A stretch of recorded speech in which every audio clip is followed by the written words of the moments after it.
Hello, ladies and gentlemen. My name's Tim Sedano. It's your favorite that's my phone going up. It's your favorite paranormal investigator. This is Paranormal Insight, and welcome to the show today. In a very apropos, so sorry, I'm doing my phone thing over here so it doesn't bug everybody. Wow, the capture is not doing good today. Let me try making an adjustment on that. There we go. Sorry, Mike Shadow. Anyway, today we're talking about UFOs experiences that happened around Christmas time. And one of the things I knew about one case, but I didn't know about another. And I was super excited to find out that there was more than one. So let's start up with the can't talk, least known one. First off, hello and welcome. And I didn't announce this one, so the traffic might be a little light today in the commentary. But suffice it to say, I'm on the air right now. In fact, I'm going to do a little Instagram. You're going to watch me do some stuff. So bear with me while I tell everybody I'm online. This should be interesting. I guess I'll just do it. Let's see if it likes it. No, not doing that. It's fun to do things completely random. It really is. Gosh, there's so much stuff on here. Is this a reel? Might be a reel. Is this a story? Maybe it's a story. Okay. Here's hoping this works, kids. You're going to see me both places at once. I'll do that. It's just a little... Okay. No, I don't care. Just do it. Nope. Okay, we'll discard that. Okay, my apologies for wasting your time. We're just going to keep on going. So the first story is from your favorite place and mine. Well, it's my favorite place because I actually have family there.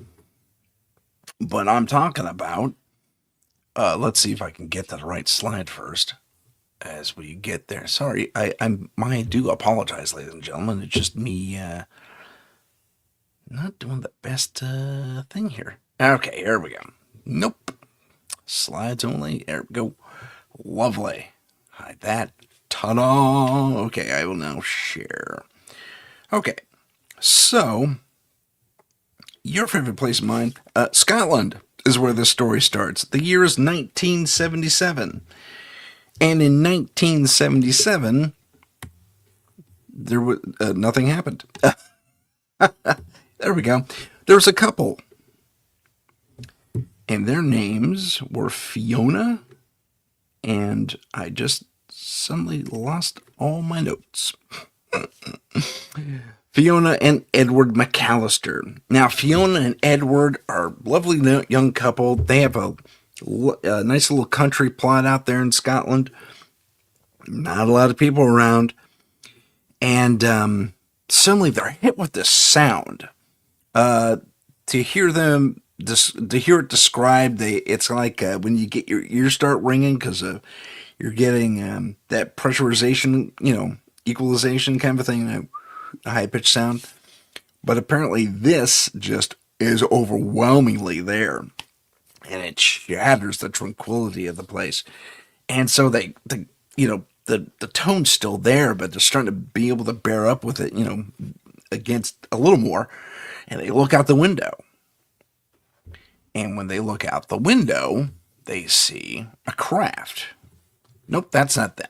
I'm sorry. There's also something else, and that's why I have this picture there. The sound is actually vibrating the house. And that's what the little coffee cup there represents. So the house is rattling, like resonating. So are their bodies, and they have this weightlessness kind of vibe to them. That sound's going off in their ears, and they look out the window. That's a wrong slide, Tim. That's okay. I kind of gave it away, but that's right. And they see this saucer just sitting there over to their barn, and it's casting a light of some sort across the barn. And then suddenly everything goes away. The light the light the thing was emitting disappears. The craft disappears, and they're out. When they wake up the next day, they're in the exact same position as they were when they were looking out the window, except on the floor. Okay, most people would assume abduction. However, being dropped in the exact same spot where they actually collapsed, sometimes that happens, sometimes it doesn't. It depends on the abduction scenario. And I wish I had Joe Montalto here to talk about this more. But it could be that maybe they were placed back where they were supposed to be placed, but who knows? Because sometimes people are displaced. Like they'll end up a mile away from their car, for example. That's happened a few times in the past with abduction cases. Sometimes they will be miles and miles and miles away. Like on the opposite side of the U.S. That's happened a couple of times before as well. You know, you've been missing for 3 days. Where are you? I'm in Connecticut. What are you doing out there? You live in Nevada. You know, that kind of thing. So to have them drop where they were, I don't know, for me, just kind of rang a little bit eerie. Pardon me. But the cool part is, if you want to call it a cool part, when they go out the next day, and I gave this part away a little bit, they see these symbols carved into the roof of their barn. Strange alien glyphs. And they are like flabbergasted. They don't know what to make of this. And also, as you see over here, there's a huge circular burn mark that looks like where this thing landed. Potentially landed. One thing I find interesting about burn marks, just to take a little detour on that particular point, is Joe Montalto has said in the past that the U.S. military is capable of mimicking abductions. And, in fact, my abduction dream could be related to a U.S. military thing. And this is pure speculation, take, all this with a grain of salt and the whole thing. And I like life, and I'm doing pretty good. So, don't kill me. Just to put it out there. But one of the things that's interesting about burn marks is that would imply thrust. Like the need to get, to throw down rockets of some sort just to blast off. And most UFOs, when they have been, or saucer types and all that fun stuff, very few of them have actually left behind burn marks. Perhaps radiation scarring, where their landing gear, for lack of a better term, has hit the earth, and maybe there's some radiation there. But this was pretty much like the photo shows. This was, and you see me trying to save everything, don't you? How funny is that? No, you don't. But it went gray. It went gray for a reason. So I'm sorry. In a mad dash to get this done today, some things were not saved. Seg 57 slides. Okay, so yeah. So here is our burn mark over here. So my guess is, if there were burn marks, this could have been either, I don't know if it was an American operation per se, but it was definitely, I think, a man-made operation, or perhaps aliens are still using rockets at one point in 1977. Who really knows? Honestly, the speculation goes through the roof. And thank you for that heart, by the way. I really appreciate it. If you'd like to pass the word along. Chat is open, just so you all know. So we have this burn mark deal here, and that really concerns me because this says this was potentially an Earth-based operation that knocked these people out, carved this weird thing in their barn, and pretty much goes from there. One thing that they did which surprised me is this. The McAlisters themselves actually, and I'll go over, just a minute for now on this. The McAlisters actually didn't say anything. They didn't tell a soul. They buried this. Husband goes up on the roof, paints over the tiles. The markings, rather. Wow. The burn mark gets covered with spare dirt so no one can see it. They hide it for decades. Remember, they're a young couple in 1977. They have kids not too long after that. Those kids grow up. Let's give them 20 years. They have their own kids. 90s, maybe 2000, early aughts, early 2000s. We have the grandkids recounting this story. Finally, to the media, or at least it hits a media outlet. Someone was maybe told it at a party. We really don't know the details of how the story actually got out. But Grandma and Grandpa McAlister, back in the day, buried it. They did not want to be labeled kooks. They didn't want to have any, they like the privacy, so they buried it. And the story only came out maybe 20 some odd years ago, give or take, from the grandchildren who recounted the story. So that is one of a couple of different Christmas stories regarding UFOs. So Christmas UFOs. By the way, we don't have an exact date when this happened. We just know it happened in 1977. I think they all said it was before Christmas. So, I don't know. We have 24 days before Christmas Day to figure out when that may have happened. But, I mean, the level of cover-up, and it wasn't that they didn't have any outside influences, really, other than the potential ridicule to make them act and cover this whole thing up, which I find positively remarkable. Imagine the state of mind you have to be in to not only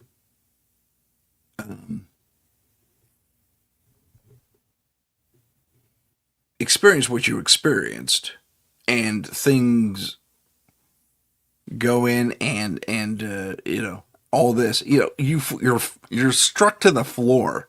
Okay, you are struck to the floor by a piercing sound, catch a glimpse of a flying vehicle, a saucer, over your barn, and when you wake up the next day, you see that. Can you imagine that? I mean, I can. I mean, having visuals helps. P.S. All AI. I didn't. This is not a aerial photo. But then you say, we want none of it, and they cover it up. I mean, wow. And they had to go through some trouble to do that. That's a big roof that this guy has to paint over or otherwise obscure. And from what I understand from the recounting, is that these were not painted on like they kind of show here. It was etched in like with a laser. So, yeah, good times. Good times.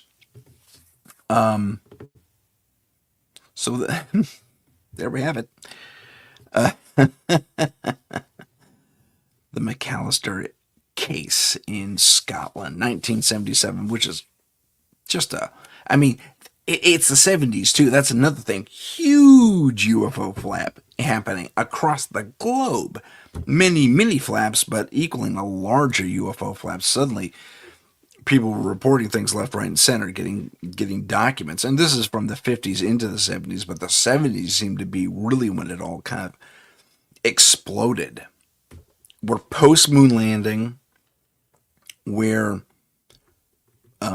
post Vietnam War in 1977.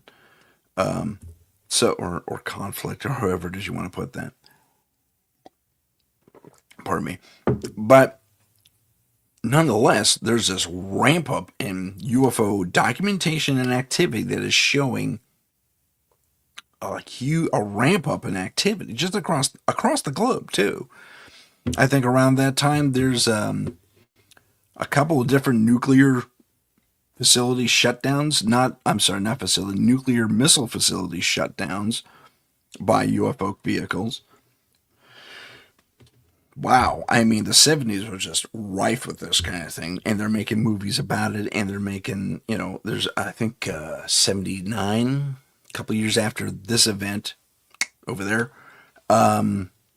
is when Hangar 18 comes out? That's a guess. I can't remember off the top of my head. Hangar 18 was kind of cool, too, because it dealt with the space shuttle, and it dealt with UFO encounters with the space shuttle, and basically it was kind of a retelling of another encounter that happened way earlier in the space program, but they modernized it. But still, the only thing they kept real or on par or factual, I guess is the word, is the name of the hangar, Hangar 18. Reportedly, in reality, at Wright-Patterson Air Force Base. In the film, I don't think they put it there. I think they put it somewhere else. Maybe Area 51. But Hangar 18 is the actual piece of Air Force and or ufology that stuck out in that film, that survived, I guess is the word. So, but the McAlisters, I mean, the McAlister case is weird. It's short. Okay. Grandma and Grandpa McAlister did not want to give anything away or be bugged by it at all. So, and it was a few years after they both passed that grandkids said, okay, we can tell the story now. And that's just it. They buried the evidence. So there's really no story. So it might be worth, perhaps some of our Scottish investigators out there might be worth checking into the McAlister farm area, or if it's even still there. I mean, they may have torn the whole place down, rebuilt it, redeveloped it. I really don't know. It would be worth checking out personally, I think. Or maybe I'll take a trip out there one of these days. But yeah. Okay, so let's move on to our next story. This one is this one's one of my favorites. If there's a UFO case out there in the world, it's this one. And you may recognize the name. It starts out with lights in the sky and in the forest, as you may note the trees here. Now these lights are just hanging there for a while, and then they move over an Air Force base in the UK. Hold on, I'm not giving it away yet. You probably know what I'm talking about, but hang in there.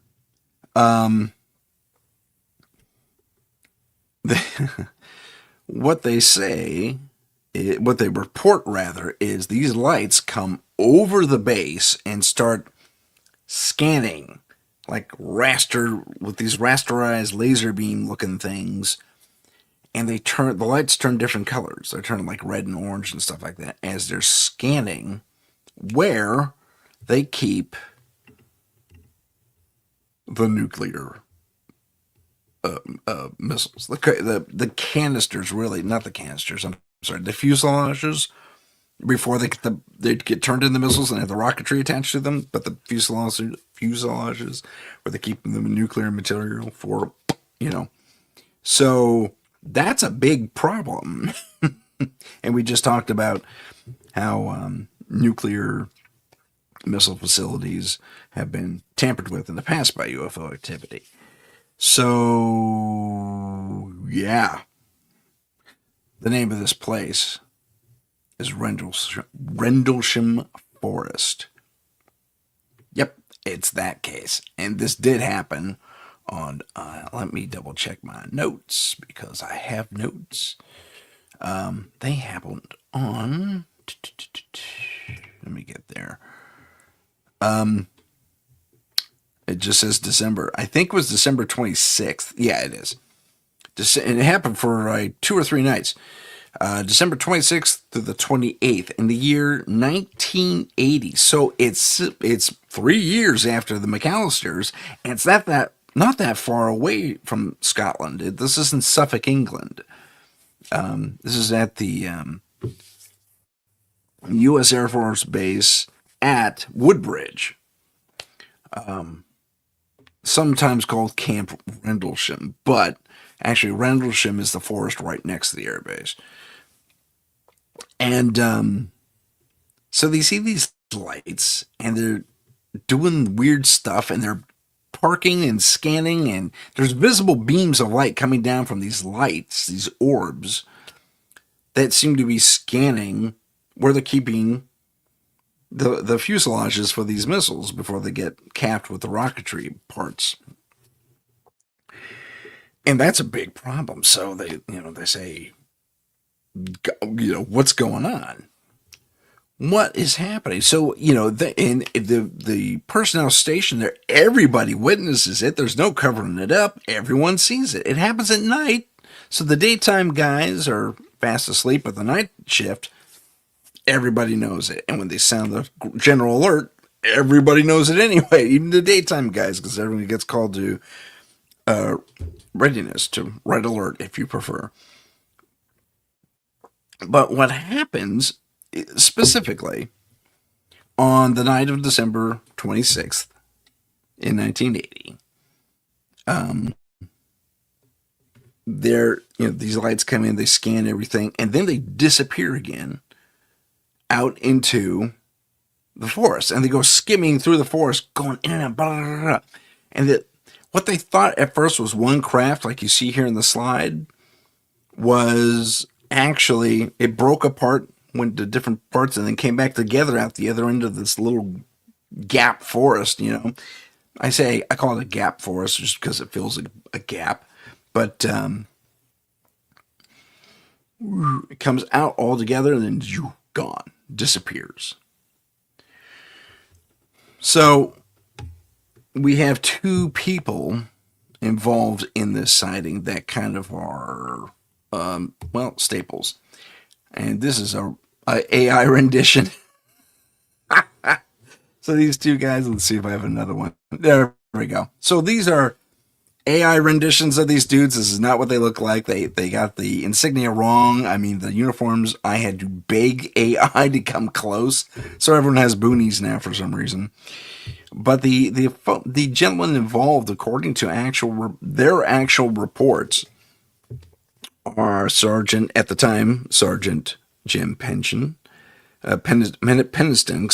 and Staff Sergeant John Burroughs.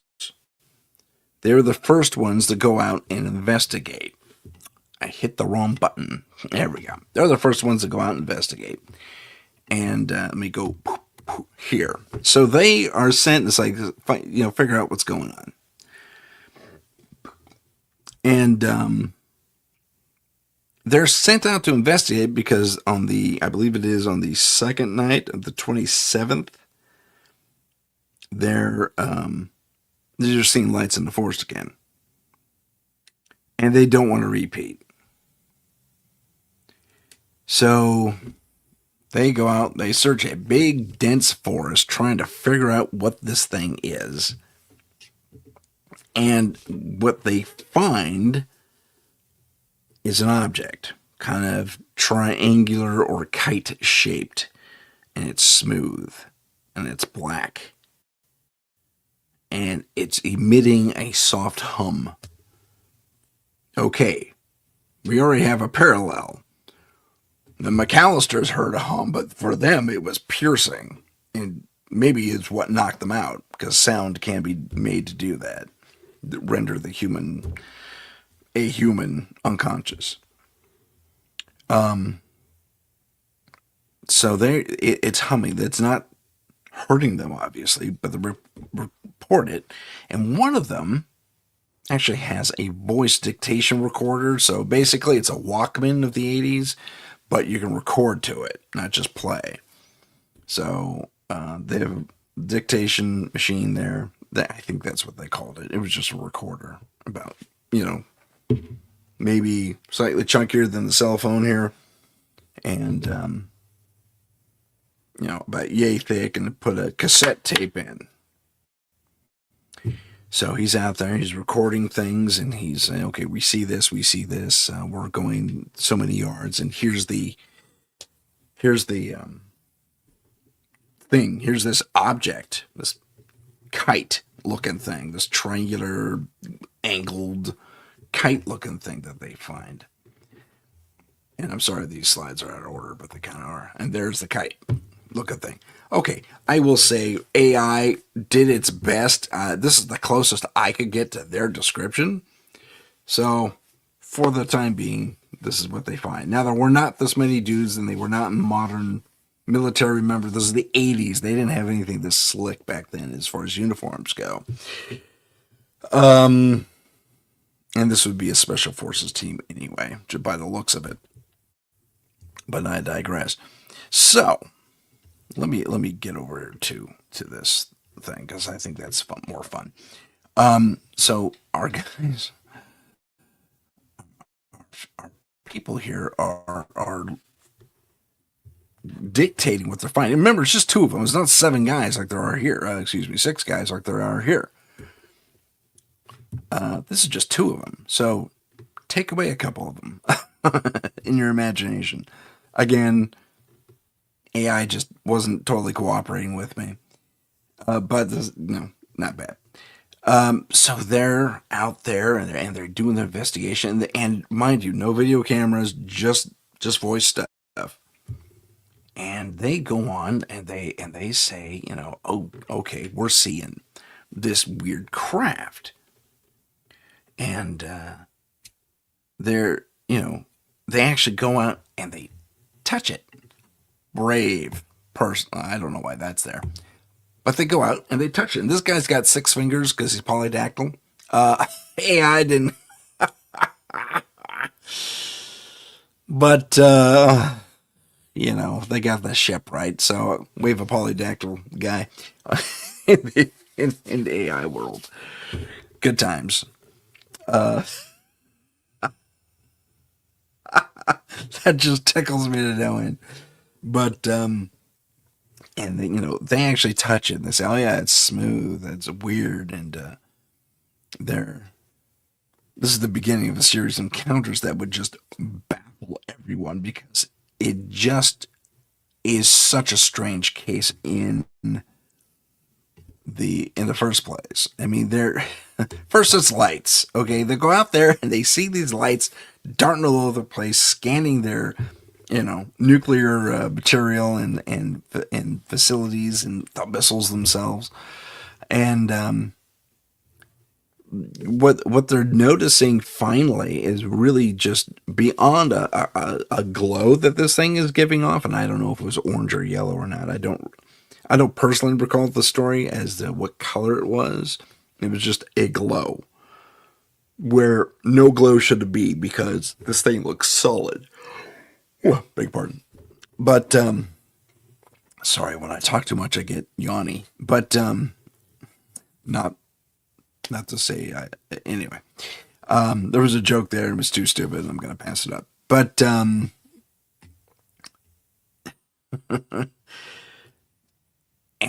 yeah, I think it was Burroughs who touched it.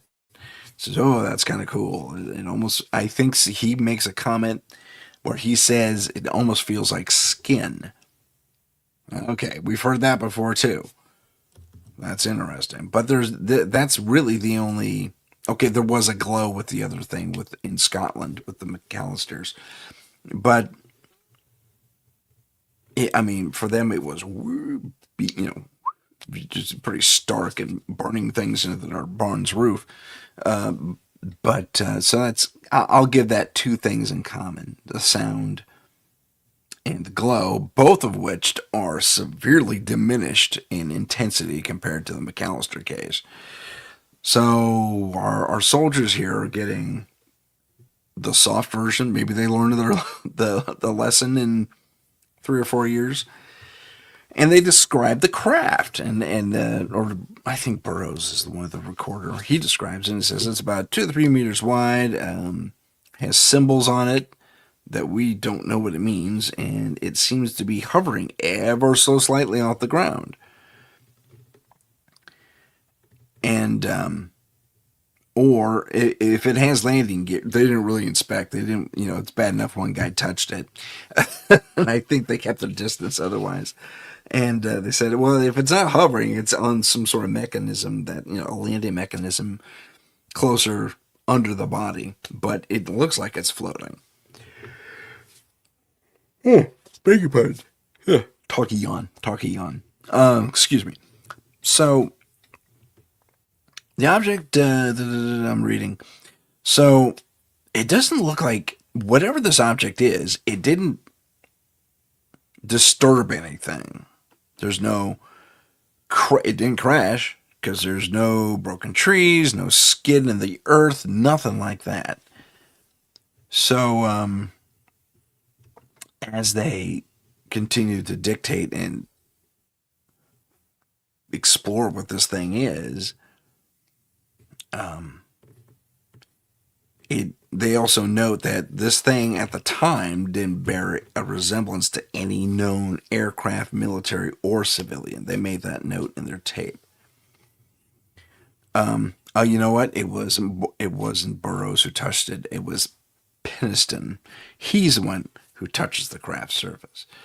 And it was warm and smooth, and it was unlike metal or any metal he'd encountered because it had a kind of a tingle. It gave off almost like an electric shock, is the way I hear it. But there was a tingling sensation whenever you touched the metal. And I think he would later say it almost resembled skin. If you touch someone and you have that, you know what it is to touch someone. You have that warmth to it, like a body heat. It's kind of crazy. Penniston claimed to have experienced strange dreams and memory lapses after touching this thing. And in fact, Burroughs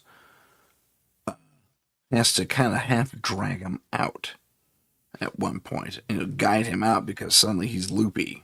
Penniston is. And so Burroughs and Penniston exit the forest, make their report, and a second team is sent out. And that's kind of where we see, these guys. So a bigger team is sent out. The thing's still there. And, a second team is sent out. The thing is not there at all. So erase the ship from this scene and left in its place. Wow, we're getting ahead of ourselves here. There we go. Left in its place are three, and they're more equidistant than this, but are three little holes left in the earth where this thing apparently rested. And over these little potholes specifically, they find elevated spikes and radiation beyond the background. Nothing too damaging, but at the same time elevated enough that you go, oh, okay, that's a hot spot. Stay away from it. And that's kind of where we run into another quasi-similarity between this case and the McAlisters. With the exception, you recall the big burn hole with the McAlister. Okay, I hit the wrong button again. With the big burn hole, let me get out of here. Big burn hole with the McAlister case. Okay, big char mark, Mr. McAlister, Grandpa McAlister, whatever you want to call him, buries it. Okay, and apparently it was about that big, so this is roughly to scale. And Whereas here in Rendlesham, I'll get to all that in a sec. These are so out of order. We only had three little holes, three spike marks. So apparently, this thing landed and produced its own tripod of legs to land on, therefore removing the theory that it was hovering, although not completely eliminating it. It came to a rest. It was powered down. It was just sitting there. And so the bigger team goes back, finds this stuff. There is evidence of radiation. And later on, day 2, I believe, I think this is the 28th, more lights in the sky. But this time everyone's seeing them in the nearby town and all that fun stuff. So not only, and they're changing different colors and they're darting around and they're doing all kinds of crazy, crazy things. And I think that's where this slide comes in. Haha. That, or actually, there's a better version. There we go. We'll look at this one. So there's all these lights darting around and they're doing crazy acrobatics that no aerial fun, no aerial anything, not even remote control. We didn't have drones back in 1980, kids. So it wasn't that. Not even remote control airplanes could pull those kind of maneuvers, and these things are darting in and out. Excuse me. And it is nuts. It is crazy. And people are just, really distracted, a little concerned about what's going on. And it's not that they zip and zoom around, but they also, boom, stop on a dime and hover there for a while. And then, boom, they dart away. And this display continues for a few nights. During this entire span, it doesn't really reach the military bases. They're kind of isolated, and the local law enforcement isn't really talking to them. The military and the law enforcement are not talking to one another. So no one really knows what the other half has seen, but everyone's seen the lights in the forest on both sides of this. And I call it a gap forest. It's not. It's my term for it. It's this forest. It's a fair patch of trees, man. It's a big size, but on one side is the Air Force base, and on the other, like a few hills over, is a town. But you can still see the forest, right? Not hills. I said hills. A few. I don't know where hills came from. Not too far on the other side of that forest is a town. Ignore the hills part. No, forget it. Forget that part. But they go on and they make these reports. And I was like, oh my gosh. When certain soldiers take leave, at one point they go to the town, they hang out, they go to the pub, and they start hearing stories. This is later on, like January, February, March, something like that. And they start hearing the same stories. Oh, I was there for that. We had something happen over there. And probably someone gets a nudge in the ribs. It's like, don't talk about it. Remember, it's classified. I was like, yeah, but they saw it too. How classified can it be? Some people get. But nonetheless, now it's a bigger event. But let's rewind time a little bit. Let's go to the second night. Let's go to December 27th. The phenomena persists. Lights in the forest, darting all over the place. Weird stuff is happening. More people in the night shift are reporting it. And it's getting intense. And the frequency of these sightings is happening like almost hourly. So now they're on a heightened alert. They were already, and now they're even more heightened. So enter the CEO. I think he's the CEO, or he might be second in command of everything. He's I'm sorry. He's at Bentwater, not Water Ridge. Water Ridge? Oh, shoot. Now I'm blanking on the thing. I had to rewind my notes. I couldn't find it. So, enter Lieutenant Colonel Charles Halt and his patrol. Now, he's a deputy base commander at RAF Bentwaters, not too far from Water Ridge. And this is the British now, not the Americans. And They have, I think they have an adjoining runway, so they both use the same set of runways for their operations. But one side's American, one the other side's British, and I think they interact. But anyway, I think that's the layout. That's personal recall. I don't have a map of it, unfortunately, but I believe that's the case. So, and they did that a few times back in the day. So Holt, Lieutenant Colonel Holt, leads an official patrol into the Rendlesham Forest the following December 27th, where all this weird activity is happening, and the people in the town see it, the people in the Air Force bases see it, and it's weird, and everyone's exhausted. So RAF Lieutenant Colonel Charles Holt is going to get to the bottom of it. And he takes a team out there, and they got everything. They got their flashlights and their Geiger counters and their radio communications. And his team continues to document everything they're seeing. And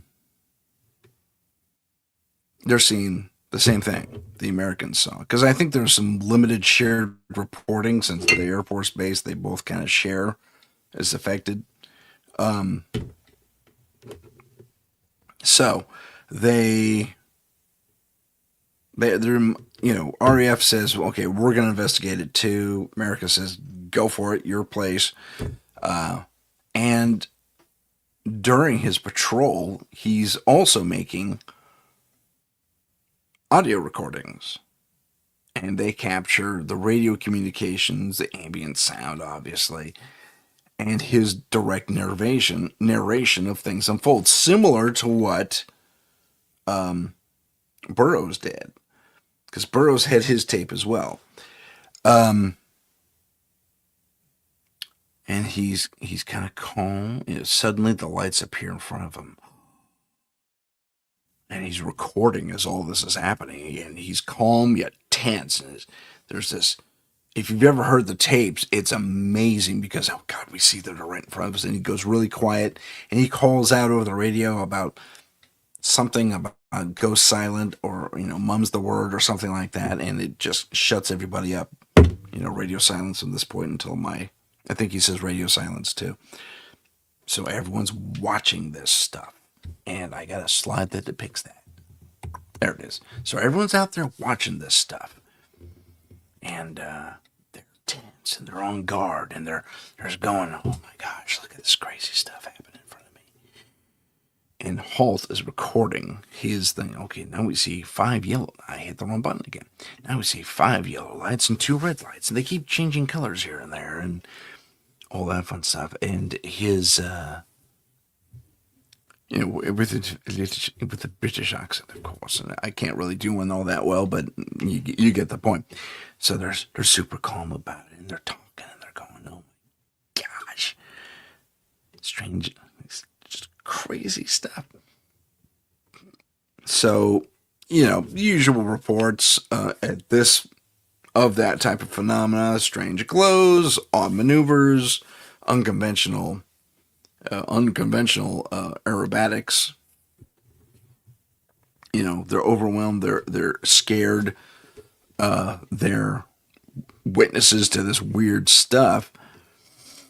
And after the lights vanish, they discover more of these circular indentations on the floor, where they believe another craft, if not the same craft, had landed. Or they could also be, that's where there was some confusion. They didn't know if they were seeing Burroughs and Pendleton's craft landing spot or not, because there was some discrimination between where Pendleton and Burroughs saw their craft and where they were finding these indentations, if I remember correctly. And that's not in my notes, unfortunately. But I think there was some discrepancy. It's like, oh, we found it over here. Oh, that's weird. The craft was over here, and and I don't think they're really sharing notes all that much, other than everybody looking up and seeing strange lights in the sky, scanning their stuff. So, you know, each military has their own responsibilities for their own countries. America is more or less a guest at that point, and they're not looking to step on toes. So I think reporting was limited between the two parties on that base. But nonetheless, after the fact, when things are, I don't know about declassified, but I think the British declassified it, and that forced the Americans to declassify it. Or the Americans just said, well, the British declassified it, and we are just, something happened. Usual heavy redaction on everything else that was going on. So it's, oh, Heidi's here. I just saw you, Heidi. How you doing? I'm sorry, that was 15 minutes ago. I have my slides up on my screen. My apologies, Heidi. It's so good to see you here. Thank you for the love, Boulder. I appreciate that. Let me get back to what I was saying. So maybe I'll just keep that up here versus. So I'm looking at two screens. So just I don't want to miss anyone else. And she forgives me. Oh, you're so sweet. Merry Christmas to you, darling. Or actually, do you celebrate Christmas, Heidi? I imagine you do, but I don't know if you do or not. But nonetheless, happy holidays. We'll go with that one. That's very universal. But anyway, going back to the story, so they're having all kinds of weird problems now. Not problems, but everyone's having basically the same experience. And they come to find this out later. The townspeople and the military folks on both sides of that airbase are having the exact. You know what? I'm thinking maybe it's a different airbase now all of a sudden. That's irrelevant. We have two air bases in very close proximity to each other. One U.S., one British, and they both investigate the Rendlesham Forest. Anyway, so let's get to.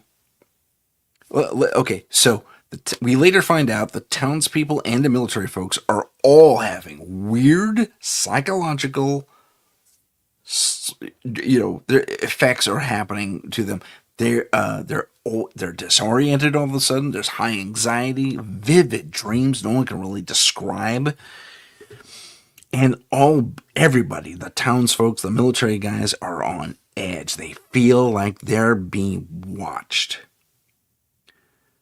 If you've ever had that sensation of being watched, that's a scary feeling, especially when you know for certain eyes are on you. You get that a lot in the forest, especially if animals are watching you, even little critters. They're staring at you. And if you find their eyes at the same time, especially if it's a big old buck deer, that happened to me once, and he was like in the bushes on the other side of a very meager hedge, and he was just sitting there still as can be because I wandered into his feeding ground. And it was years ago when I was hiking, and he's making no noise, and then I see his ear go, how they flick off flies and stuff. And I look like this, and then he goes, he gets a little taller. You know how they do that? And you know how they do that, and it's like I see the antlers lower a little bit, then I very nonchalantly turn away, and I go, oh, look at the funny little things. Draw my attention away from the fact that I saw him. And I very calmly walk away. But knowing those eyes are on you is something else, let me tell you. Then finally, I get like, again, sorry for the side story. It turned into a mishmash episode. I get like not five, more like, yeah, okay, we'll go 5, maybe 10 yards away from him. And I snap my attention back, which is a foolish move. I never should have done it, but it worked to my advantage, fortunately. He spooks and runs up the hill. And so do about 5 or 6 other deer I didn't even know were there. Follow after him. And they gallop past him, and he stands guard, and then he follows after them further up the hill. So my quick and sudden predatory, I put in quotes, so quasi-predatory action spooked him. Which is good, because getting gored by a deer would just not make my day. They do that, But only if they're backed into a corner or whatever, or something. So, let's get back to UFOs and some fun stuff like that. So everybody in the town, the Air Force bases, are having these weird effects from these lights in the sky. It could be the fact that they witness weird stuff. It could be any number of things, but every single one of these people, for the most part, are having very vivid dreams about weird stuff. And it's concerning everybody, because suddenly nothing was really wrong until these lights showed up in the sky, and now everyone's on edge and weird and having weird stuff. So let's take a quick look at I don't have a slide to reflect this, but okay, I'll get to that in a sec. Lieutenant Halt's memo, written shortly after his incident and after he detailed the sequence of events via his recorder. And there's a memo that goes out that's circulated within the military, both the British and the American channel, through British and American channels. And later on, it gets leaked to the public too. The document is okay. I'm sorry, I got ahead of myself there for a sec. So he writes this detailed report of what they saw in the forest and what they experienced, and how things, especially that moment where, oh gosh, they're right in front of us, about 10 feet away, and they're turning different colors, and they're casting strange light beams, and we're staying as quiet as possible, and we're gonna wait and see what happens. Everyone's on edge. I have people waiting for my order to fire, that kind of thing. It got really intense. So, after this is put out there, the UK Ministry of Defence gets involved and reviews the incident. Big pardon. Talking on. Reviews the incident, and the Ministry of Defense says, you have some interesting experiences. We've talked to a few people on, the American base, the British base, in the town nearby. Yeah, that's cool. That's goofy. Let's just keep it under your hat for now. We're not calling it top secret. We're not calling it classified. We're not even really going to say anything about this. In fact, we're going to call this an open and shut case. You saw strange lights in the sky, the end. Because of a lack of evidence, according to them, their official report, the Defense Ministry, or Ministry of Defense, rather, to say not enough evidence was present to really consider diving into a full-blown investigation. Which, to me, speaks volumes, really. It's like, okay, so my guess is, and this is coming from a person who was, in a limited sense, part of the military and part of the government, as an individual who's experienced all that fun stuff. My guess is, I kind of understand how governments work, is what I'm trying to say. Ministry of Defense probably did conduct a very thorough investigation behind the scenes. Nothing official, and nothing that would be too terribly noticed by people. Like, they may have even posed as reporters and gone to the townsfolk or in the military folk when they're off duty in town on liberty or whatever they call it. I think that's a naval term, but when they're on leave and they go into town and hang out at the pub, I bet you anything they pose as reporters. Yeah, I'm just looking to get a little more insight into this, that, and the other thing about the lights in the Rendlesham forest. And it kind of, I think they probably found out more than, than they possibly wanted to. Especially since most of the town folk and the military folk were reporting these strange psychological and physiological effects.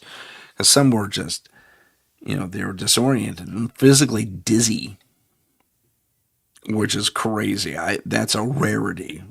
Only at Rendlesham did we, and actually that's not true. It's a rarity. Rendlesham and a few other cases report that, especially with a mass sighting by, well, at least dozens of people, we'll call it. There's that disorientation that kind of comes with having viewed all this activity. And it's weird. And a lot of people do report anxiety and vivid dreams as well. Speaking of vivid dreams, actually, you know what I may do? Let's see, where are we at here? Yeah. Okay, I'm going to take a station break / commercial break, and I'll see you all in 118 seconds. I think it is. Don't quote me on that. And we're going to do a quick little, like I said, station ID, and then we'll get back into the Rendlesham Forest case, because I think there's a lot to unpack and discover. So I'll see you all in a few seconds. This is the United Public Radio Network, 107.7 FM in New Orleans and 105.3 in the Gulf Coast. UPRN talkradio.com. Esoteric programming at its finest. Long ago in the ancient world, the Tribus Omnis Lux, later known as the Tridents, were celebrated heroes, defenders of humanity against unspeakable monsters. Today, they continue that sacred duty in secret, hunting the dark evils that lurk just beyond the shadows. They are the Trident of Light.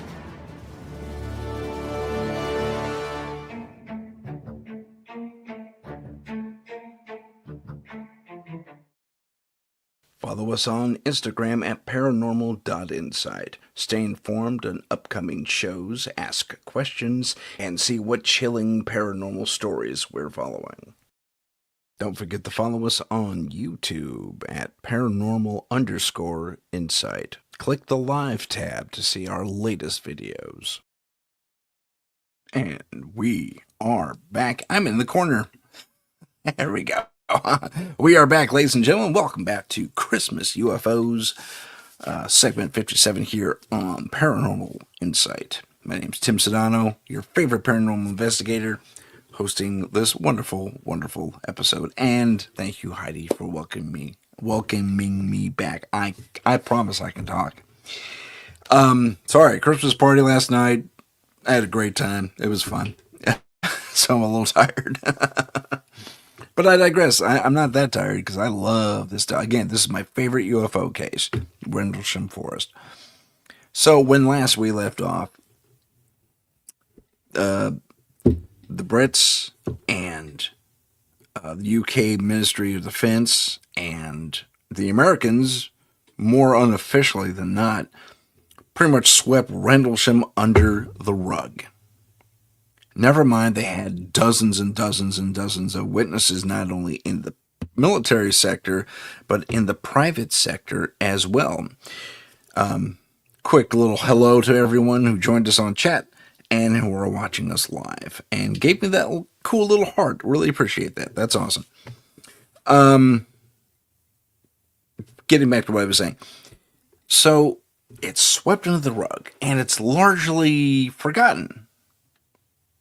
Largely, but not entirely. around, I think it was retirement.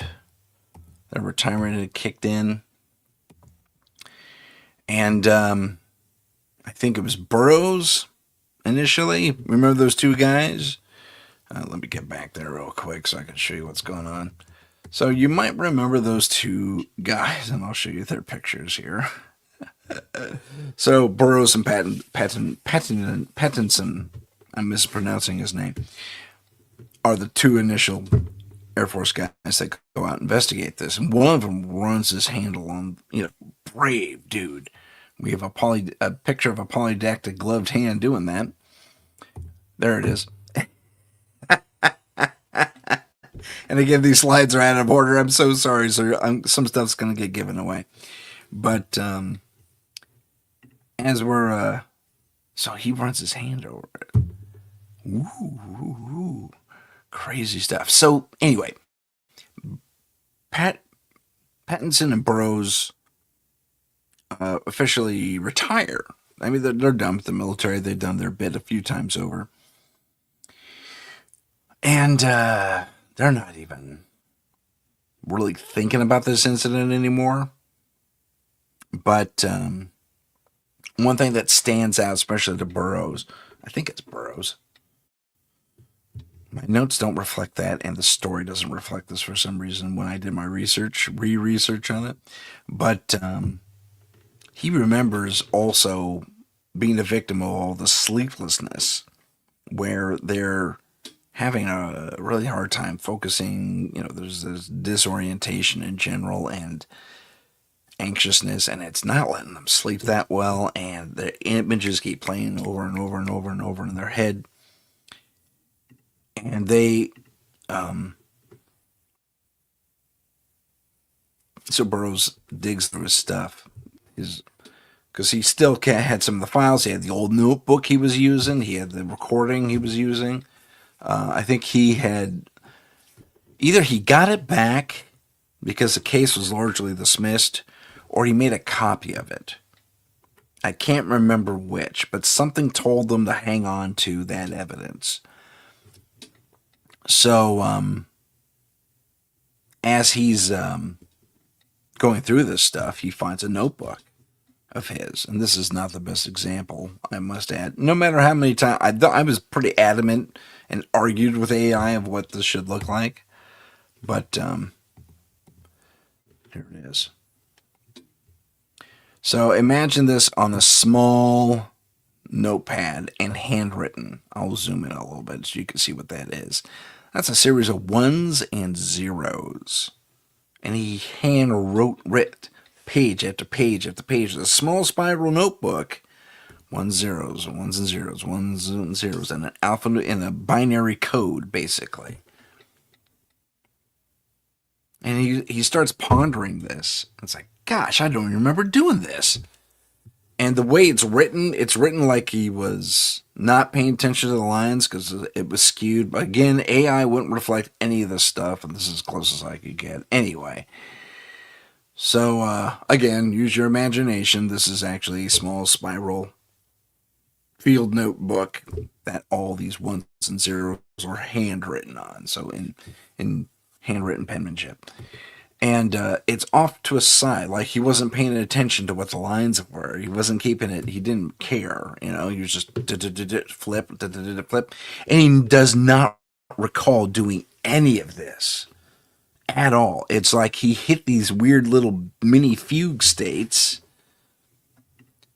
and suddenly he was, just, hey, Burroughs, oh, yeah, and he just closes the notebook, off you go.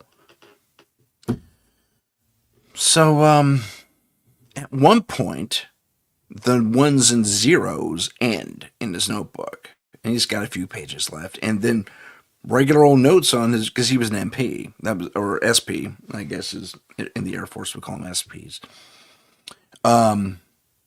So, his notes kind of pick up after a few of these different things. So he goes like 3 or 4 pages, 1 zeros, 1 zeros, 1 zeros, and then his regular notes just pick back up from investigations and smaller cases he was working on base.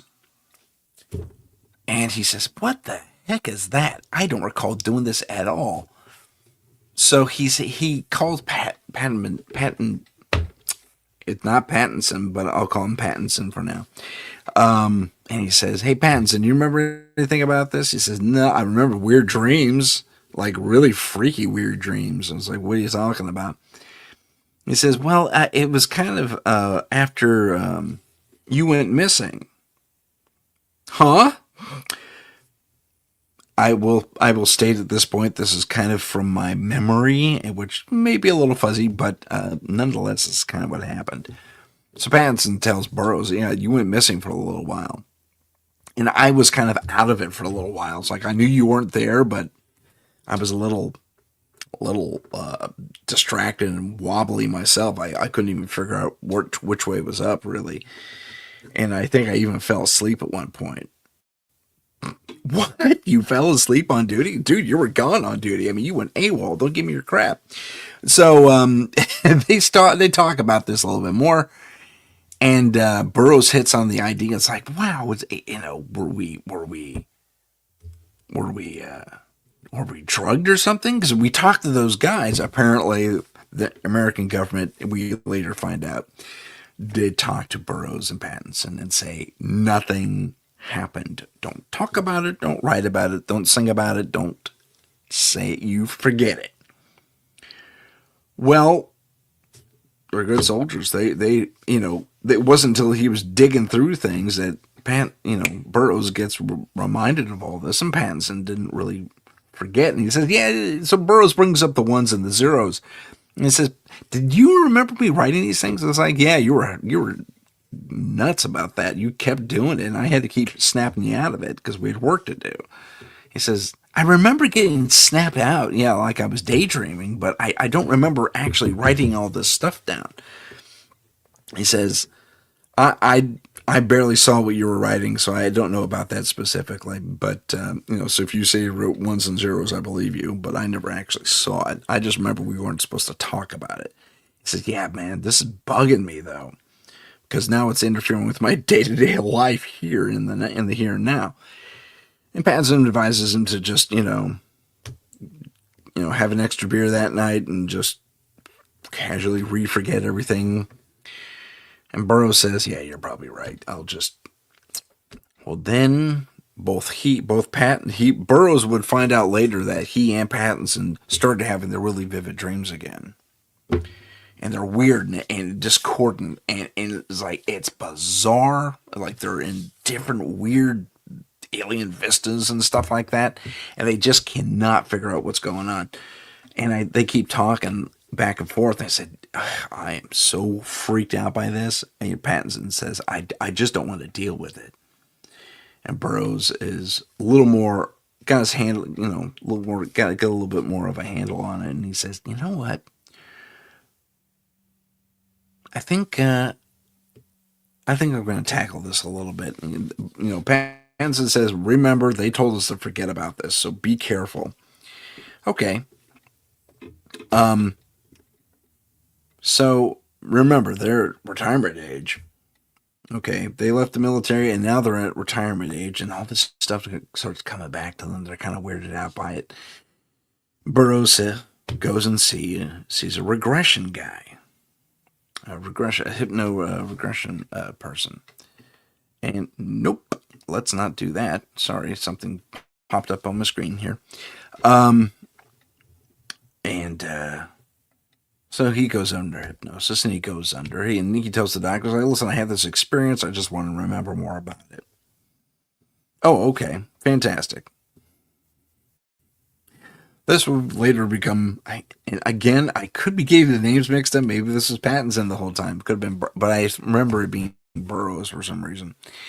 So he goes in, and he says, okay, I just want to know why I was writing all these ones and zeros down, because it makes no sense. So he gets regressed, and the story he recounts is this. Whilst he and Pattinson were out on patrol doing their thing, that's wrong, out on patrol doing their thing, and they come across the craft, Burroughs recounts an interesting tale. I remember, he says, I remember Pattinson and I were on opposite sides of the craft. And I'm running my hand over it, and there's a slight little static flash of some sort. And suddenly I'm in a different place. And I'm sitting. And everything around me is a weird, I think he said pinkish or purplish color, believe it or not. And I don't know where I'm at. And, I'm making out faint little lights here and there, like you might see on a computer console back in the 70s or something, which I found very interesting. But more than anything, that's distracting me are these little teeny tiny lights about the size of half the size of ping pong balls, maybe marbles, that are whirling around in a circle, kind of about him and in front of him. And he's, they're like, do that. He does that a couple of times and waves them off, and he hears a voice. It says, "Do not be afraid. You will not be harmed." "Who is this?" he asks. "We are here to look after the earth, specifically this time." What? I'm sure that's an internal question of his anyway. He doesn't actually say that in his book. He wrote a book about this later. And I think he did. It was in either him or Pattinson. I can't remember which. Anyway, in the story, he's like, this time, he asked something along those questions, like, explain yourself. What do you mean this time? Well, we are here to make sure, these little lights tell him, or the voice in his head tells him, we are here to make sure that time doesn't go askew and that we stay on this path. Because without this path and without time continuing in this line, we may experience an alternate future. And we want to be part of the main timeline, not a disparate or separate quantum timeline. He doesn't use the word quantum. The voice doesn't anyway. I'm just trying to articulate that. So, again, do not be afraid. We're just maintaining the timeline, basically. And, excuse me. He said, Burroughs is about to respond and suddenly he's outside again. And Pattinson is on the other side of the ship, more or less where he left him. Kind of wobbly and leaning against the trees. And, oh, there you are. Come on, we got to get back to base. And when they get back to base, they get chewed out because they've been an hour without reporting. So now there's missing time. So what looks like what should it take them maybe a couple hours in general to report, took them something longer, like 4 to 5 hours. And command was saying, what's going on? Now, they didn't remember any of these things. It's like, Pattinson was a little wobbly, and we got a little turned around, I guess, and here we are. But we're back, It's like, all right, give your report, yada, yada, yada, yada. So, what?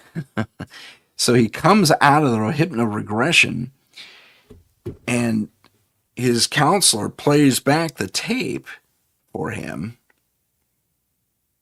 and says, wait a minute, we never got to the ones and zeros. He says, yeah, dude, you never got there. Every time I asked about it, you told this story or continued on with this story. You refused to talk about the ones and zeros, and I didn't want to press you. Well, end of session. So he's got to say, dude, we have to do this again. I need more answers. Okay, great. We'll figure out what's going on. So they get back into another session a week or two later, and Burroughs goes under, and he starts recounting the exact same story. Never mind the psychologist or the hypnotherapist has said, no, tell me about the ones and zeros. And he just won't, Burroughs answer for whatever reason. It's blocked even at the hypnotic level. So they come, the session ends, and it's like, did I tell you? Nope, but I have an idea. this looks like binary code, and I got a friend who deals with binary code, who's a computer programmer, could probably tell you what all this means. Fantastic. Hands over, makes copies of his notebook, hands it to the hypnotherapist, who hands it to his friend, gets back to him maybe a month later, and it turns out it was a series of mathematically perfect. If you go around the equator of the Earth, there are these hot points, these points of focus, vortexes if you prefer, around the Earth, and that's what these ones and zeros were. They were basically a map telling Burroughs and whoever else broke the code about where these things were on the map. And it doesn't start there, but the Giza pyramids are marked, and a few other very interesting things around the world along those parallels are marked. And it goes on either side of the equator of the Earth, this zigzag. And, it's like, what does that mean? Having the Giza pyramids marked is interesting. But that could be a power flow point if you want to believe in ancient societal stuff and how they had electricity or a version of electricity. So there's that. But it seemed to mark out these weird power points all over the globe along the equator. Very interesting stuff. So he still doesn't know what to make of this, and Burroughs says, gosh, does this mean anything? Hypnotherapist says, I'm a hypnotherapist. I couldn't even tell you what it means. All I can tell you is that you had an experience that you believe actually happened. And, the ones and the zeros, that's computer code. They can't really lie. It is what it is. Even if what was put down may in itself be, a malleable truth. Nonetheless, at least one of those points to the Giza pyramids, and where the other points point to also significant things. And I'm sorry, I can't remember what they were, but there was a few things that lined up. I think one of them would end up lining up with the Göbekli Tepe, which is kind of interesting. Although I don't know that the latitude is right, but anyway. So this was a map of some sort across the globe that pointed to very, very interesting ancient sites. And it was just amazing. I think he writes a book about all this, and he continues to investigate it a little bit. And he actually I hit the wrong button again. And I'm sorry, I should have included this. Again, these things are way up. That was supposed to be a Geiger counter. And why AI put the Earth here, I don't know. These are lights in the forest, not Earth. Anyway. Intense Soldier, the Halt Memo. Okay. So one thing that kept cropping up in early investigations when Burroughs went back, because he went back to the Rendlesham area to try and get answers. Because this was the thing for him. And one of the things that cropped up for him, because remember, he's an investigator, he's looking for the truth. The whole truth, nothing but the truth. And one of the things that came to light, no pun intended, were, okay, could we have been seeing a lighthouse beam shining through the forest, creating weird refraction, yada, yada, yada, yada. Because there was a lighthouse by this coastal town, I think. And because Rendlesham's not too far from the coast.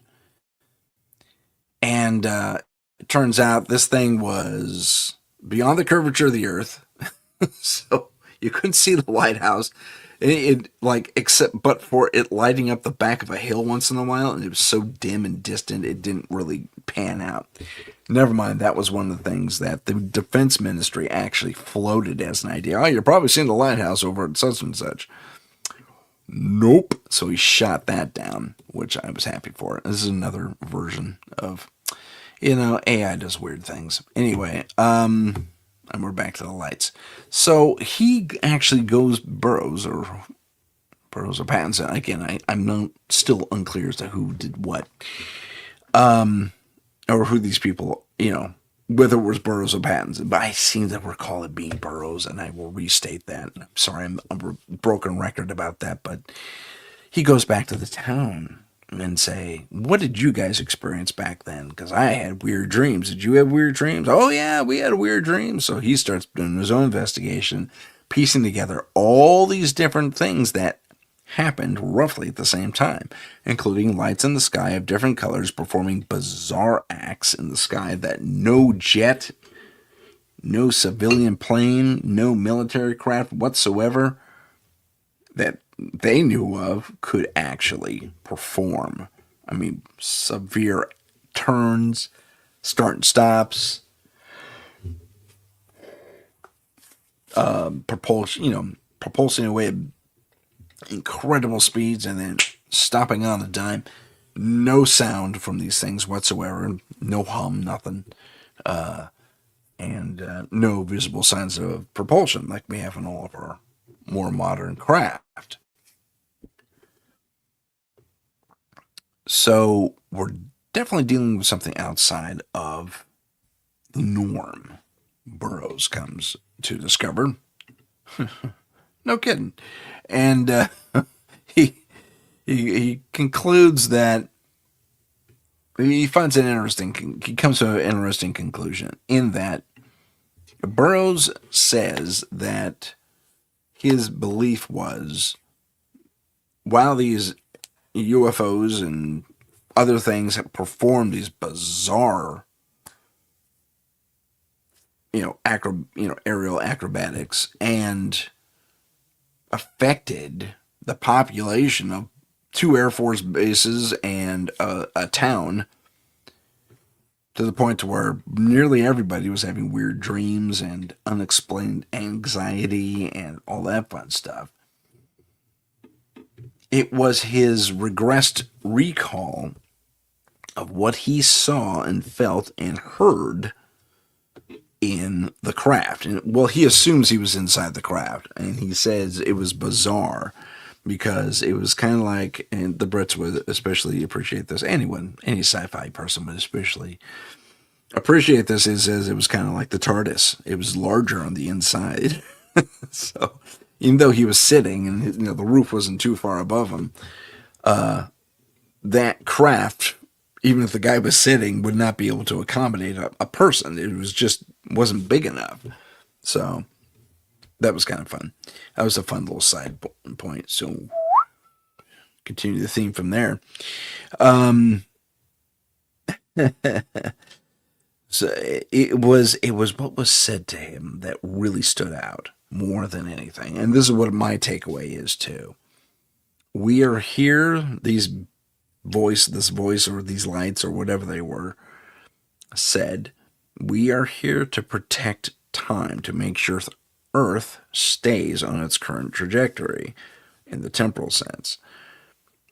And I don't know. Burroughs always walked away with a sense of hope when it came to that type of thing. So he would say something to the effect of, it wasn't fear that gripped me during that moment. It was relief. And at the same time, a little bit of warmth, and familiarity. He mentioned that too, familiarity. And it was that he heard a hopeful message coming back, not the usual stuff that we get from aliens sometimes, which I think might be kind of influenced by, dare I say, personal socio-political motives, where we hear a lot of abductees who are voices for the aliens sometimes, say, oh, you're doing bad to the earth, stop doing this, you're not ready, you're too young, you're still being childish about a lot of things. And you know what? I submit that that is a correct analysis. However, I feel like I'm being, when I hear these reports from those abductees who are friends of the aliens and what have you, I feel like I'm being scolded. And when I feel like I'm being scolded, I feel like rebelling. Not that I'm looking to throw toxic waste in a lake or anything like that. No, not at all. But, you know, don't give me problems, give me solutions. I'm that kind of person. And maybe that's just a military leftover. I really don't know. But, I mean, that makes sense. But, excuse me. Here's where the Rendlesham case really, truly, for me, as an investigator and as an individual, deviates. Instead of being scolded by the aliens, we are given a ray of hope. We are here to ensure that Earth stays on, on its path in the temporal sense. We are here to make sure that Earth continues on as it is because it's required so that, there's prosperity in the future, presumably for the human race. Now, while he didn't see any people, I'm under the impression, and this is just an impression, and I grant you I'm more this is kind of coming from a creative space for me, but at the same time, I think there's a philosophy that supports this idea, and that is that these particular aliens, and it's not the first time we've seen this kite-like craft, by the way, and I have come to call them time kites because there was a similar craft engaged in the middle of the desert by a recent sergeant, retired Army, and out near Edwards. Could be. I'm probably wrong about that.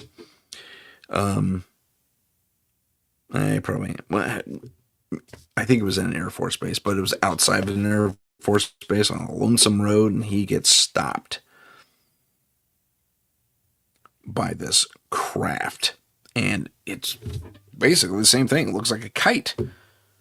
Big, about, same measurements as what Rendlesham saw, the guys at Rendlesham saw. And he sees the underside of it because it's being loaded into a larger craft. That's kind of cool. And he sees the underneath of it, and it has familiar, like, ports that you would see for data, for example, and kind of like the Boogosphere. You know how the Boogosphere has that chipset looking thing on the top of it with the circuitry? I saw something similar to that. And he's a sharpshooter, range master, so he's got the eyes and the recognition to know what a lot of this stuff really kind of looks like. But I digress. The message, I think, is what's key. And it's positive from my perspective. It says we have a future. And we're on a good path. Maybe those out there trying to deviate us from this better path for humanity, and maybe it doesn't look like the best path right now, but I have perhaps a blind, but a confidence that we as humans across this earth are actually on the right, larger path toward a better, at least more advanced future where we are able to send machines back in time to ensure temporal continuity. So, absorb that for a second or two. And that's kind of where the Rendlesham Forest thing ends, but not really, because it keeps coming up. It has since been called the Roswell of The Brits, the British Roswell, which is, wow. Our Roswell wasn't even that fascinating. I mean, it was, but I mean, the the backpedaling of Roswell and the way this, they started to tell us all the truth, and then they said, you know what? Just kidding. It was a weather balloon. I don't know. And did anyone really buy it back then? I don't know. It was, 47. So maybe they did, maybe they didn't. But enough people, I think, called BS on the whole thing that they said, yeah, something else is going on. But as we transition from Rendlesham into another category, which is, a little more personal, we're going to briefly talk about TOL and how that kind of ties into everything. Because I've been a paranormal investigator since 2011. TOL has been in my, whatchamacallit, in my, how do I put that? Library, for personal library for quite a long time, since 1994, 5, 6. So, well, I think it's 95 actually. So it's been in my consciousness for a very long time. And as I became more accepting of the paranormal, I guess is the way to put it, and actually start investigating this stuff, it became more and more apparent to me that the story of TOL had to also, the Trident of Light, I might add, because TOL actually means a few different things, but mine's better, if I do say so myself. So as we, whoops, no, I hit the wrong button again. There we go. So as TOL matures and is edited and all that fun stuff, and as it progresses forward, which is the plan, we are going to investigate these things in the show, which is going to be a bunch of fun. And we're going to learn a lot about the alien world and what the basic understanding is. It'll be fictitious, obviously, and there'll probably be a great deal of license that has to come into play in order to make that really kind of work, as a story. I mean, when you tell a story, you have to tell it with a degree of, I guess you have to tell it with a degree. Okay, sorry, that was talking in my ear here for a second there. Let me pause it. There we go. No, pause it, Tim. Sorry. Sorry, I'm having issues with my thing over here. There we go. So as TOL becomes more and more prevalent, I guess, in the public eye, which we're working toward, we are also looking to, nope, this is not working for me. There it is. Have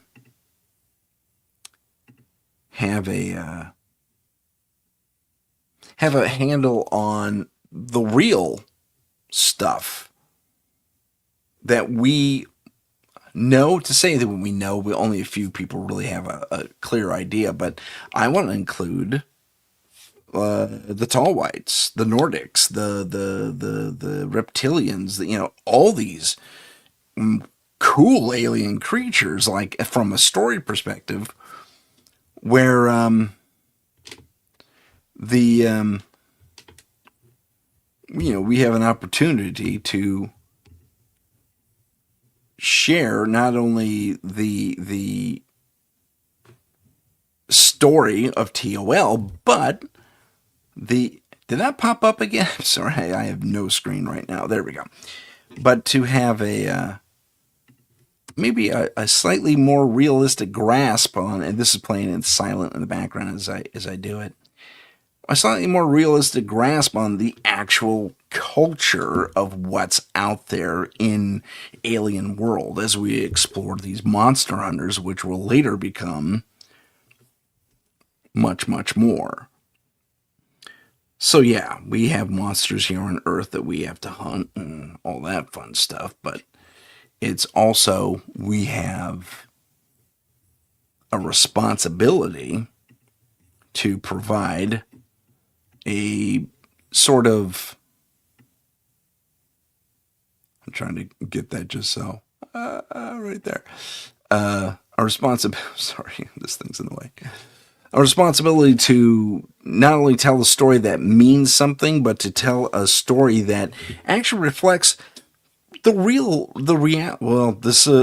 so far reported reality of at least our part of the galaxy. You know, again, the Nordics, the tall whites, and all those guys. So I think TOL is really going to be at the forefront of a lot of interesting things, and maybe they'll be able to say, oh, that's, we'll put this up there to add to the disinformation campaign. What if I don't let that happen? Wow, that's getting dangerous right now. And I like being alive. Do not, something happens to me, it was done on purpose. But I digress. So we have a story, the Trident of Light. They are monster hunters, at least initially. And they have amongst them a person with a very, very, shall we say, not a deep, dark secret, but certainly a secret that's going to be pivotal to not only opening up the understanding of the characters who are involved, as on a larger scale, but certainly it'll allow the audience to take a look at and perceive what we have been told by various and sundry witnesses who have come forward and said, yeah, there is that out in the universe. There is this, that, and the other thing that have been here on Earth for a very long time, and all that fun stuff. So the stories are going to reflect a lot of those truths based on the truths told to us, via Senate committees or personal anecdotes, or anecdotes shared over the air on these paranormal type shows to explore this type of thing. So my goal with TOL is to really kind of put real, for lack of a better term, I guess, real faces to real alien faces to real alien entities that we experience as humans from time to time. Sometimes just because, and sometimes on purpose, and sometimes by accident. And that's what the TOL really is about. So I open it up to you. We're going to kind of do a little baby open mic night here. I gotta stop saying baby. Mini open mic night. If those of you watching want to hop on into the chat on either YouTube at paranormal_insight, or I forget the UPRN one all of a sudden, but look up the UPRN. I'm live on there right now. You can't miss me. Hop into the chat there. That's fine. I got one person in the chat right now. That's Heidi. Heidi, got any questions for me? I'll wait. If you don't worry about it. One thing we're exploring in the TOL as well is not only the alien question, but the cryptid question. So it'll be a ton of fun. We're gonna delve into, they're from this place. Like there's one guy on the team who just kind of knows it because he dealt with them from a different perspective, So it'll be a lot of fun. And it's not serious drama. It's, we played a little tongue in cheek, sometimes, not all the time. If you like Supernatural or Evil Dead, you're kind of in the right wheelhouse as far as the vibe of the script and the story goes. So it's gonna be a lot of fun when that happens. I don't know that I'll be able to do the show once we get rolling, but I'm certainly gonna try. I'll tell you what, lots of pre-records and stuff, or I'll be guests on other people's shows, or I'll have a guest host, or we'll figure something out. Hey Heidi, do you want a guest host? Paranormal Insight? I'm teasing. If you want to, that'd be cool. But can you talk for 2 hours about the same thing for ever and ever? Let me know about that. No questions from Heidi yet, so I'm going to invite all of you once again to hop on the chat if you can.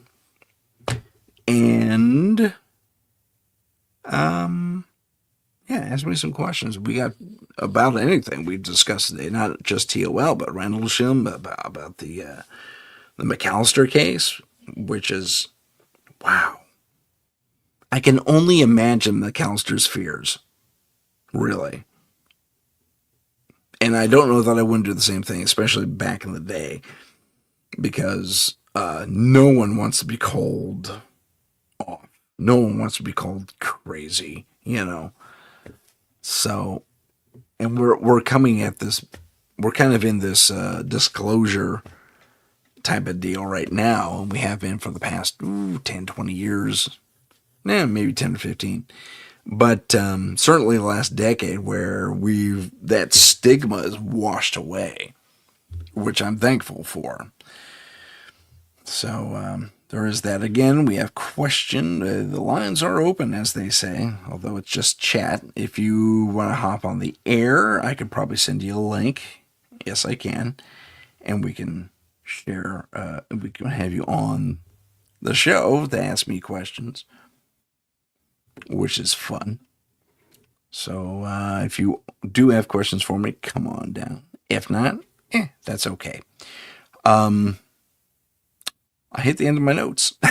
So I got 20 minutes to kill, and it's all on you guys. But if you want to know more about TOL, again, I'm still building the site. I'm one man doing the job of 20 people, honestly. So it's not for a lack of wanting to hire someone else. It's a lack of being able to hire someone else to do all this stuff. So I really have to get, and it's the holidays. And anyway, I digress. But we are going to, it's almost, I don't want to cut off early. I might get yelled at for doing that. So I'll just keep blathering. One thing I do want to actually touch on, though, is, let's see here. Let me go back over to, is it still up? Yeah, it is. Let's see here. To the, nope. Okay. Nope, not there either. Man. Okay. Nope. Sorry, I'm trying to find a slide.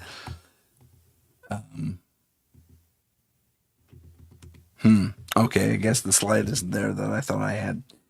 I was going to touch on, another point of the Rendlesham case. It's my neck that went wonky.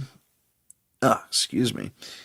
But, alas, I don't have a visual to really kind of cue into what I'm wanting to talk about. And it's a little abstract. But, yeah, if you want to talk, whatever it is you want to talk, I'm more than happy to talk to you about it.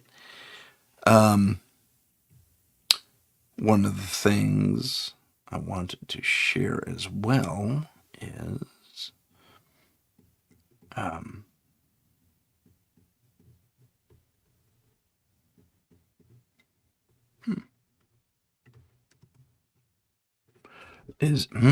sorry, good times, dead air. One of the things I wanted to share about TOL as well, that we do have an interesting opportunity to have not only the oh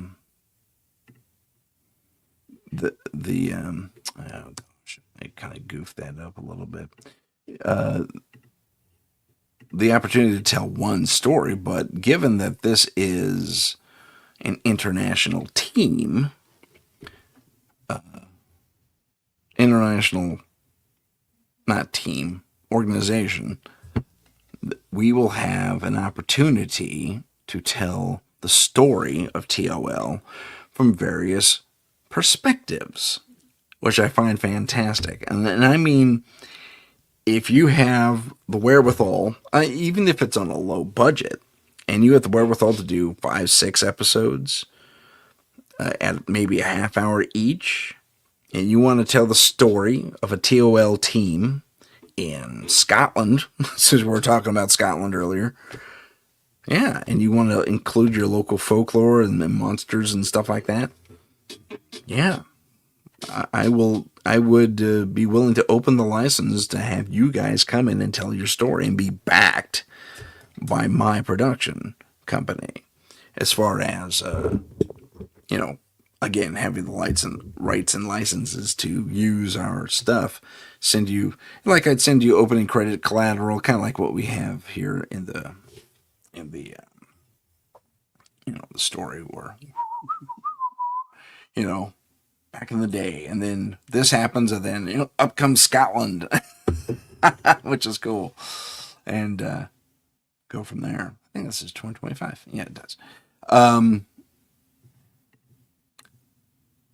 we go.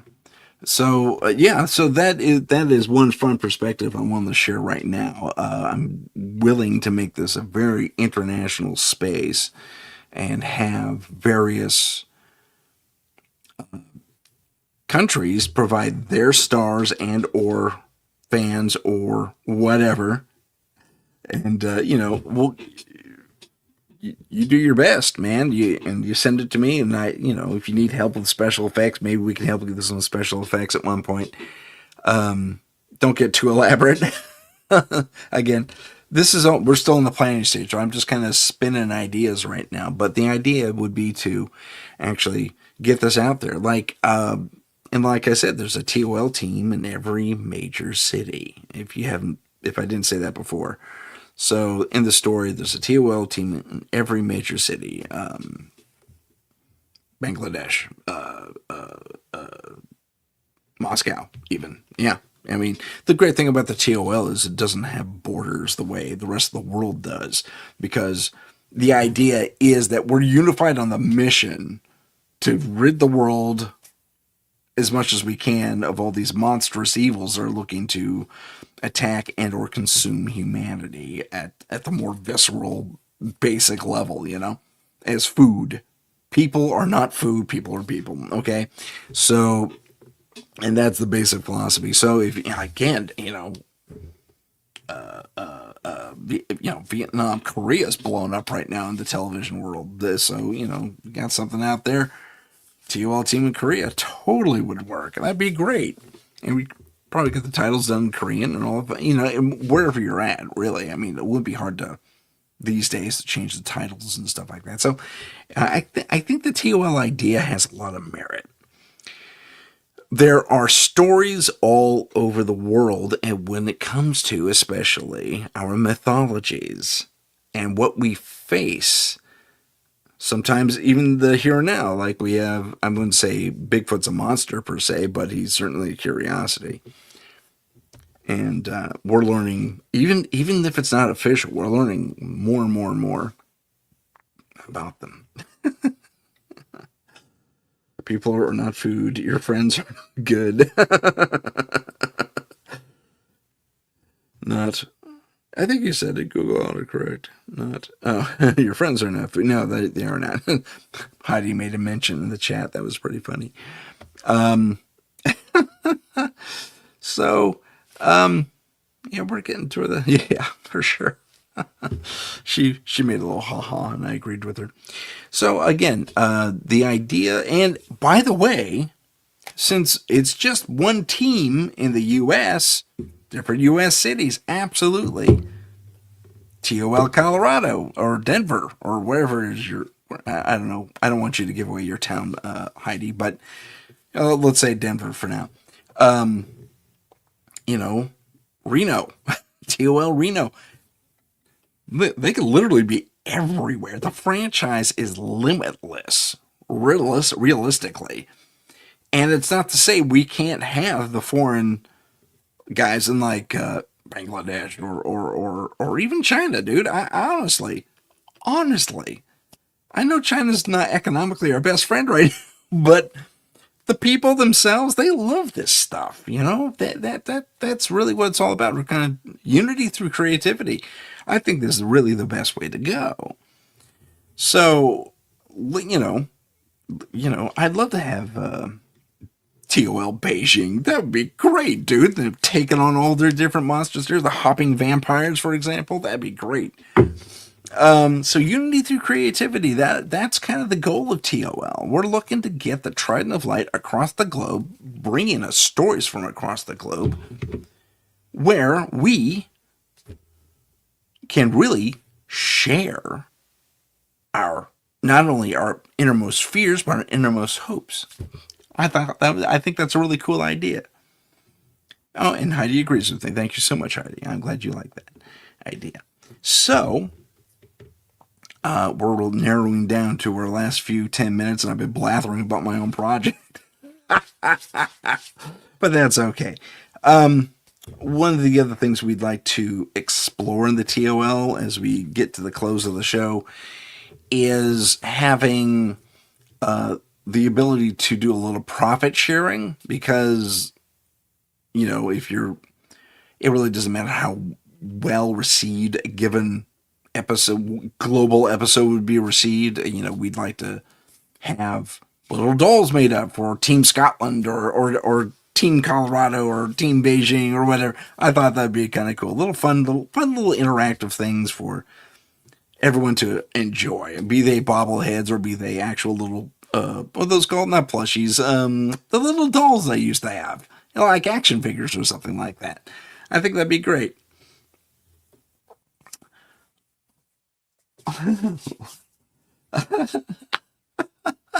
Louder for those in the back. In case you missed it, unity through creativity. So TOL has a ton of potential out there to not only make the world a better place through creativity, but to unify us, I think. Sherry's here. Yeah, you are late. That's okay. Enjoy the replay. I was just touting my own project here a little bit. no biggie. But and that the general theme of TOL is unity through creativity, and that there would be the potential to have the TOL in various places, not only across the country but across the globe, because each town, as I was reminding everyone, each major city has a TOL team in my little TOL universe. So the Trident of Light is everywhere, and they're there to help. So it'd be great to see all the different mythological creatures crop up that are the baddies, and have the TOL team take them down, to protect the people. Because as I mentioned earlier, people are not food. And that would be the goal of the monsters, to make a meal of innocence. So, I think I blathered enough. I'm going to say good day on this one. Or it could be good night where you're at. I really don't know. But I want to thank those of you in the chat for joining us. Those watching at home, thank you for joining us as well. My name is Tim Sedano. This is Paranormal Insight. And we'll see you in a couple of weeks. It'll be repeats because it's the holidays. And Merry Christmas to you too, Sherry, and to Heidi, and happy holidays much gratitude from me too. Absolutely. I love you guys. You're fantastic. And happy holidays in general, and happy new year in general to everyone out there in the world. So, let's help bring TOL around. Keep watching that video. I'll have more to share in a few weeks on that front. And if I don't see you before then, because I think I'm showing up on someone's show in a little bit, I'll see you guys in the new year. So happy 2026 when it comes around, and know that I love you. Take care, everyone. My name's Tim. This is Paranormal Insight. Goodbye for now. If you have a paranormal experience that you would like to discuss on the show, please email us at paranormal.insight.podcast@gmail.com. That's paranormal.insight.podcast@gmail.com.